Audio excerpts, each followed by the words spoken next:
Hello students welcome to free online class Assam. आज आमी आलोचना करिम तुमालोकर चतुर्थ श्रेणीर परिवेशर प्रथम अध्याय आमार सामाजिक परिवेश हेतु चैप्टार सकलो प्रश्नोत्तरবোৰ प्रथমৰ পৰা শেষলৈকে। प्रश्नोत्तरকেইটা অতি ছুটি আৰু ইজিকে দিয়া হৈছে যাতে তোমালোকৰ বাবে ইজি হয়, তোমালোকে সহজতে মনত ৰাখিব পাৰা। সো ভিডিওটো লাষ্টলৈকে চাবা আৰু চেনেলটো সাবস্ক্ৰাইব কৰি ৰাখিবা। সো বলা কোৱেশ্চন কেইটালৈ আগবাঢ়ো। ইয়াত চোৱা প্ৰথমতে কি কোৱেশ্চন দিয়া আছে, এক নম্বৰ কোৱেশ্চন দিয়া আছে চোৱা, তলত দিয়া প্ৰশ্নসমূহৰ শুদ্ধ উত্তৰ অনুযায়ী কাকৰ গোল চিনটো পূৰ কৰা। তাৰমানে কি কৈছে যে এটা কুৱেশ্যন দিয়া আছে, কুৱেশ্যনটোৰ পৰা শুদ্ধ অপশ্যন আছে, চাৰিটাকৈ অপশ্যন দিয়া আছে, চাৰিটা অপশ্যনৰ পৰা যিকোনো এটা শুদ্ধ অপশ্যন হয়। চ' যিটো শুদ্ধ অপশ্যন আছে সেই শুদ্ধ অপশ্যনটো বিচাৰি উলিয়াই ওচৰত থকা এই বাকচটোত সেই অপশ্যনটো এনেকৈ টিক কৰিব লাগে, ঠিক আছে, মাৰ্ক কৰিব লাগে। চ' চোৱা প্ৰথম কুৱেশ্যনটো দিয়া আছে, কওক কোনটো প্ৰতিষ্ঠানে জুই লাগিলে জৰুৰীকালীন সহায় আগবঢ়ায়। ইয়াৰ পৰা চোৱা এক নম্বৰ অপশ্যন আছে অগ্নি আৰু আপাতকালীন সেৱা কেন্দ্ৰ, তাৰপিছত দ্বিতীয়তে অপশ্যন আছে চিকিৎসালয়, তাৰপিছত নেক্সট অপশ্যন আছে আৰক্ষী চকী, তাৰপিছত 4 নম্বৰ অপশ্যন আছে বেংক।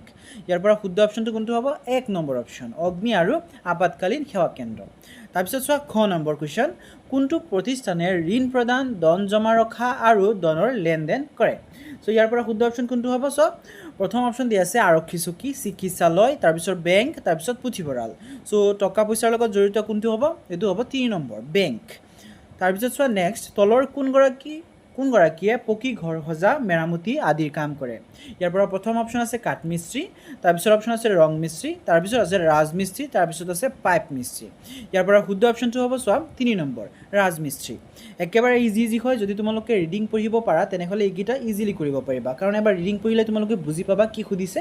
চ' তোমালোকে নিজে কৰিব পাৰিবা, একেবাৰে ইজি হয়। তাৰপিছত চোৱা 2 নম্বৰ উত্তৰ লিখা, তাৰ আণ্ডাৰত ক নম্বৰ কুৱেশ্যন দিয়া আছে সমাজৰ প্ৰাথমিক গোটটো কি। এনচাৰ হ'ব চোৱা সমাজৰ প্ৰাথমিক গোটটো হ'ল পৰিয়াল। তাৰপিছত চোৱা খ নম্বৰ, সমাজৰ সকলোৰে সহযোগিতাত উদযাপন কৰা উৎসৱ এটাৰ নাম লিখা। এনচাৰ হ'ব সমাজৰ সকলোৰে সহযোগিতাত উদযাপন কৰা উৎসৱ এটাৰ নাম হ'ল ভোগালী বিহু। তাৰপিছত চোৱা নেক্সট কুৱেশ্যন, ষ্টেডিয়াম কি কামৰ বাবে ব্যৱহাৰ কৰা হয়। এনচাৰ হ'ব ষ্টেডিয়াম খেলা ধূলা বা অন্যান্য অনুষ্ঠানৰ বাবে ব্যৱহাৰ কৰা হয়। তাৰপিছত চোৱা নেক্সট কুৱেশ্যন, পুথিভঁৰালে ছাত্ৰ ছাত্ৰীক কেনেকৈ সহায় কৰে। এনচাৰ হ'ব চোৱা পুথিভঁৰালত নানা ধৰণৰ কিতাপ, সাধুকথা আৰু আলোচনী পঢ়িবলৈ পোৱা যায়। ইয়াৰ পৰা কিতাপ ঘৰলৈ নিও পঢ়িব পাৰি, যিয়ে ছাত্ৰ ছাত্ৰীক জ্ঞান বঢ়াবলৈ সহায় কৰে। ঠিক আছে, একেবাৰে ইজি হয়, একেবাৰে শ্বৰ্টকৈ লিখি দিছোঁ যাতে তোমালোকৰ বাবে ইজি হয়। তাৰপিছত চোৱা নেক্সট কুৱেশ্যন, ডাকঘৰৰ যোগেদি কি আদান প্ৰদান কৰা হয়। এনচাৰ হ'ব চোৱা ডাকঘৰৰ যোগেদি এখন ঠাইৰ পৰা আন এখন ঠাইলৈ চিঠি পত্ৰ আৰু বস্তু বাহনি পঠোৱা হয়। ঠিক আছে, বস্তু বাহিনী পঠোৱা হয় এটা ঠাইৰ পৰা আন ঠাইলৈ, লগতে চিঠি পত্ৰও পঠোৱা হয়। তাৰপিছত চোৱা নেক্সট কুৱেশ্যন, চিকিৎসালয়ৰ পৰা আমাৰ কি উপকাৰ হয়। এনচাৰ হ'ব চোৱা চিকিৎসালয়ত ৰোগীৰ চিকিৎসা কৰা হয় আৰু আমাক বেমাৰ আজাৰৰ পৰা সুস্থ হৈ উঠাত সহায় কৰে। তাৰপিছত চোৱা 3 নম্বৰ কুৱেশ্যন, খালী ঠাই পূৰ কৰা। তাৰ আণ্ডাৰত প্ৰথম কুৱেশ্যন দিয়া আছে আইন শৃংখলা বজাই ৰখা প্ৰতিষ্ঠানটো হ'ল, এইটো কি হ'ব, আৰক্ষী চকী। আৰক্ষী চকীয়ে কি কৰে, আৰক্ষী চকীৰ কাম হৈছে আইন শৃংখলা বজাই ৰখা। তাৰপিছত চোৱা নেক্সট কুৱেশ্যন, পশু চিকিৎসালয়ত চিকিৎসা কৰা হয়। এনচাৰ হ'ব পশু চিকিৎসালয়ত পশু পক্ষীৰ চিকিৎসা কৰা হয়। এইটো তোমালোকৰ চোৱা কুৱেশ্যনটোতে এনচাৰ দিয়া হৈ আছে, পশু চিকিৎসালয় বুলি কোৱা আছে। চ' কুৱেশ্যনটোতে এনচাৰ দিয়া আছে, তোমালোকে অলপ ভালকৈ যদি কুৱেশ্যনটো পঢ়া তেনেহ'লে এইবিলাক অতি ইজিলি বহুত সহজে কৰিব পাৰিবা। তাৰপিছত চোৱা নেক্সট কুৱেশ্যন, গ্ৰন্থাগাৰিক থাকে, এইটো হ'ব গ্ৰন্থাগাৰিক পুথিভঁৰাল থাকে। তাৰপিছত চোৱা নেক্সট কুৱেশ্যন 4 নম্বৰ, পাঠটোত উল্লেখ থকা যিকোনো এটা অনুষ্ঠান প্ৰতিষ্ঠানলৈ গৈ তাৰ কাম কাজবোৰ নিৰীক্ষণ কৰি সেই বিষয়ে এটি টোকা প্ৰস্তুত কৰা। চ' চোৱা পাঠ কি কৈছে, কুৱেশ্যনটোত কৈছে যে পাঠটোত উল্লেখ থকা যিকোনো এটা অনুষ্ঠানলৈ তোমালোকক যাবলৈ দিছে। যেনেকৈ চোৱা পাঠটোত তোমালোকৰ পুথিভঁৰালৰ কথা কোৱা আছে, পাঠটোত পুলিচ ষ্টেচনৰ কথা কোৱা আছে, চিকিৎসালয়ৰ কথা কোৱা আছে, এনেকুৱা ধৰণৰ যিকোনো এটা প্ৰতিষ্ঠানলৈ তোমালোকক যাব দিছে আৰু তাত কেনেকুৱা ধৰণৰ কাম কৰা হয় তাৰ কথা এটা সৰু টোকা প্ৰস্তুত কৰিব দিছে। চ' মই তোমালোকৰ কাৰণে বেংকৰ ওপৰত এটা সৰু টোকা প্ৰস্তুত কৰি দিছোঁ। চ' এনচাৰটো হ'ব এনেকৈ, এনচাৰ বেংক। আমাৰ ওচৰৰ বেংকলৈ গৈ দেখিলোঁ যে ইয়াত মানুহে নিজৰ পইচাবোৰ সুৰক্ষিতভাৱে জমা কৰি থয়। প্ৰয়োজন হ'লে মানুহে বেংকৰ পৰা পইচা উলিয়াই আনিবও পাৰে।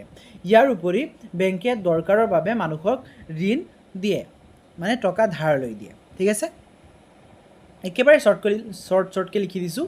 তাৰপিছত চোৱা 5 নম্বৰ, উৎসৱ পৰ্বৰ জৰিয়তে সামাজিক একতা কেনেদৰে বৃদ্ধি পায় লিখা। চ' 5 নম্বৰ কুৱেশ্যনত কৈছে যে উৎসৱ যেতিয়া সকলোৱে মিলিজুলি উদযাপন কৰে তেতিয়া কেনেকৈ মানুহৰ মাজত একতা বৃদ্ধি পায় তাৰ কথা লিখিব দিছে। এনচাৰ হ'ব চোৱা, উৎসৱ পৰ্বৰ সময়ত সমাজৰ সকলো মানুহে একেলগে গোট খায়, সকলোৱে ধৰ্ম বৰ্ণ পাহৰি একেলগে মিলিজুলি আনন্দ কৰে আৰু ভোজ ভাত খায়।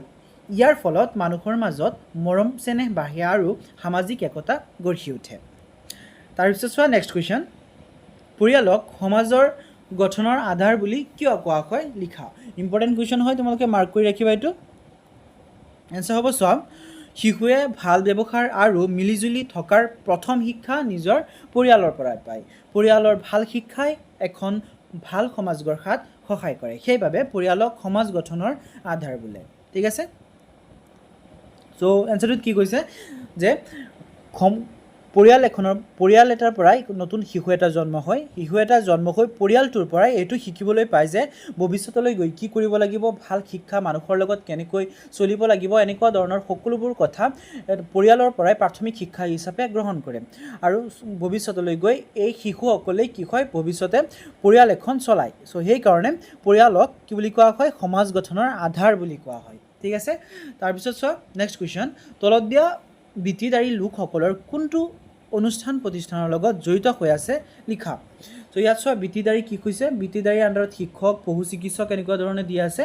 তাৰপিছত কোনটো অনুষ্ঠানত তেওঁলোকে কাম কৰে বা তেওঁলোকৰ কাৰ্য কোনটো অনুষ্ঠানত হয় সেইটো লিখিব দিছে। ঠিক আছে, যেনেকৈ চোৱা উদাহৰণ এটা দিয়া হৈ আছে, শিক্ষক ক'ত থাকে, বিদ্যালয়ত থাকে, তেওঁলোকৰ কাম কাৰ্য ক'ত হয়, বিদ্যালয়ত হয়। তেনেকৈ বাকীকেইটা চোৱা, পশু চিকিৎসক ক'ত থাকিব, পশু চিকিৎসালয়ত থাকিব। তাৰপিছত চোৱা ডাকোৱাল, এইটো ক'ত থাকিব, ডাকঘৰত থাকিব।